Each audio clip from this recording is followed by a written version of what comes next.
Amazon is holding mandatory internal meetings after AI-assisted code changes triggered serious production incidents. Their own briefing used the term high blast radius, meaning failures that ripple outward fast, affecting millions of users before anyone can react. What makes this remarkable is not the incidents themselves, but Amazon's candid admission. Best practices and safeguards are not yet established. That kind of honesty is rare, and it signals how early we actually are in this AI engineering era. Here's the core mechanical failure happening inside engineering teams right now. AI coding assistants dramatically increase how fast code gets written, sometimes 10 times faster than 6 months ago. But the review pipelines, the human checkpoints, the test coverage expectations, those have not scaled at the same rate. Engineers are approving in 30 seconds what used to take 30 minutes of careful reading. That gap between output velocity and verification velocity is exactly where production incidents are born. One of the most dangerous properties of modern AI-generated code is how convincing it looks. It follows style guides, it compiles cleanly, it often has comments that explain exactly what it does. But plausibility is not correctness, especially at scale. A subtle off-by-one error in a recommendation algorithm looks identical to a correct one during review. The model was not wrong because it was careless.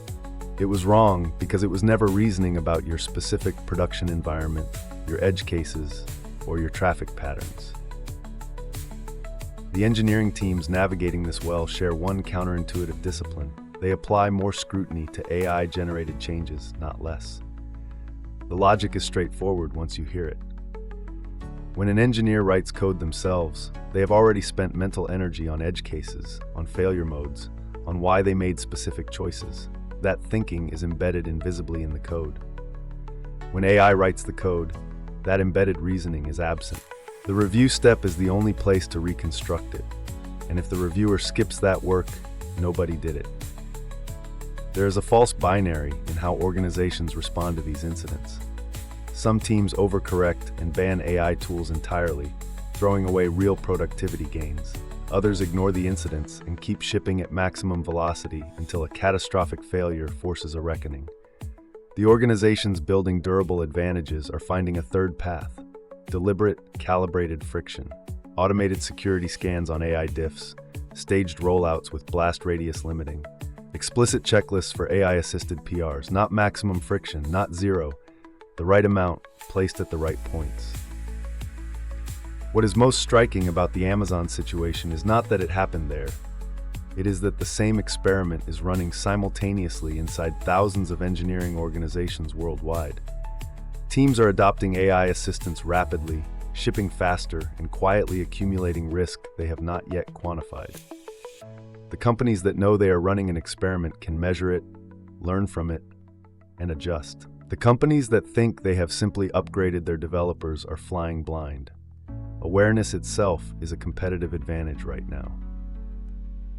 The phrase, "best practices not yet established," is an honest description of where we are, but it cannot become a standing excuse. The absence of established practices is not a natural state that resolves itself. It is a gap that accumulates risk every day it stays open. Engineering leaders who wait for the industry to produce consensus guidelines are outsourcing their reliability posture to someone else's incident reports. The organizations that define their own internal standards now, test them, refine them through near misses instead of disasters, will own that advantage for years.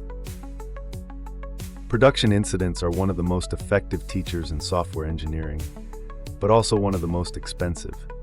They consume engineering hours, erode customer trust, and create organizational pressure that leads to hasty fixes that introduce the next incident.